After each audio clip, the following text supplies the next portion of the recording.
আজি আপোনালোকক মই কচু আৰু বিলাহীৰ সৈতে পাভ মাছৰ আঞ্জা বনোৱা দেখাম। আহকচোন ভিডিঅ'টো চাওঁ।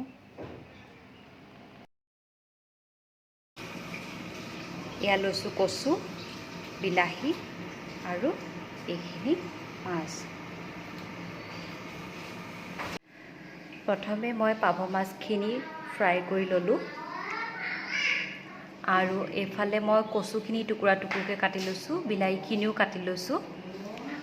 আৰু আঞ্জাখন বনাবৰ কাৰণে মোক লাগিব অলপমান নহৰু টুকুৰা টুকুৰকৈ কাটি লৈছোঁ, এটা জলকীয়া লৈছোঁ আৰু দুটামান মিঠি গুটি ল'ম। মই মাছ ভজা তেলখিনিতে কাটি থোৱা নহৰুখিনি দি দিম।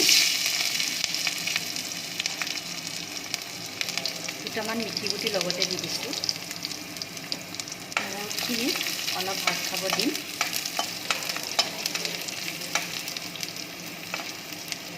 এইখিনি ৰঙচুৱা হোৱা সময়খিনিতে মই কাটি থোৱা বিলাহীখিনি দি দিম।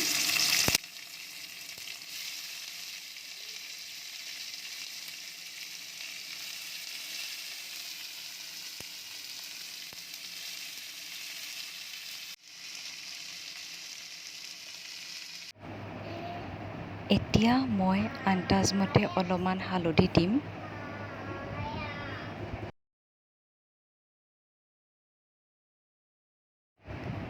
সোৱাদ অনুযায়ী এতিয়া মই অলপমান নিমখ দি দিম আৰু হেতাখনেৰে অলপ ভালদৰে হালধি আৰু নিমখখিনি মিহলাই দিম। বিলাহীখিনি অলপ সিজিবৰ কাৰণে এনেধৰণে ৰাখি দিম মই অলপ সময়।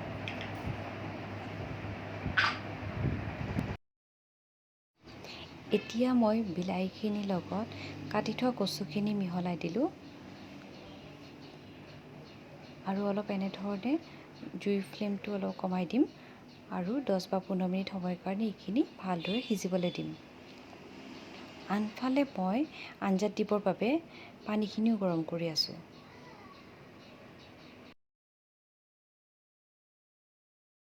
এতিয়া কচুখিনি সিজি যোৱাৰ পাছত মই পানী ঢালি দিলোঁ।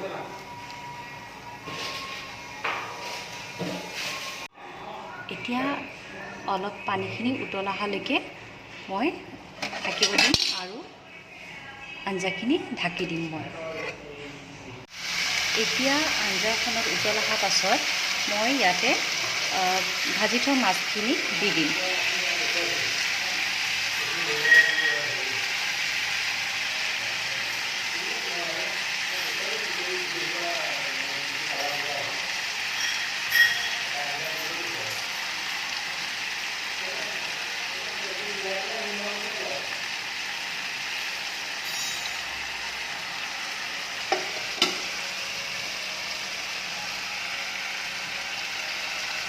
আনফালে মই কেৰাহীত ঢেকীয়া, বুট আৰু ঔটেঙা দি এখন চব্জি পাতি দিছোঁ।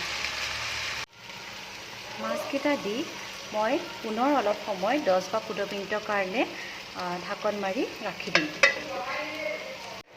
আপোনালোকে চাব পাৰিব কচুখিনি খুব ধুনীয়াকৈ সিজি গৈছে।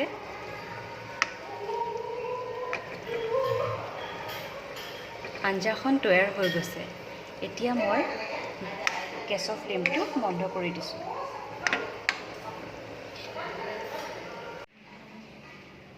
আজিৰ ৰেচিপি তৈয়াৰ হৈ গৈছে পাভ মাছৰ সৈতে কচু আৰু বিলাহীৰ আঞ্জা। ইয়াতে কোনো ধৰণৰ মা মছলা দিয়া হোৱা নাই। গৰমত এনেধৰণে বনাই খাই চাবচোন, অতি সোৱাদযুক্ত হয়। আনফালে মই তৈয়াৰ কৰিছিলোঁ ঢেকীয়া শাকৰ সৈতে বুট আৰু ঔটেঙা দি ভাজি। আজি দুপৰীয়া আহাৰত এয়াই আছিল। আপোনালোকে যদি ভিডিঅ'টো চাই ভাল পালে please like, comment and subscribe কৰি দিব। লগতে কাষতে থকা বেল আইকনটো দবাই দিব যাতে আগলৈ মই দি থকা সকলো ধৰণৰ ভিডিঅ'ৰ ন'টিফিকেশ্যন আপোনালোকে পাই থাকে।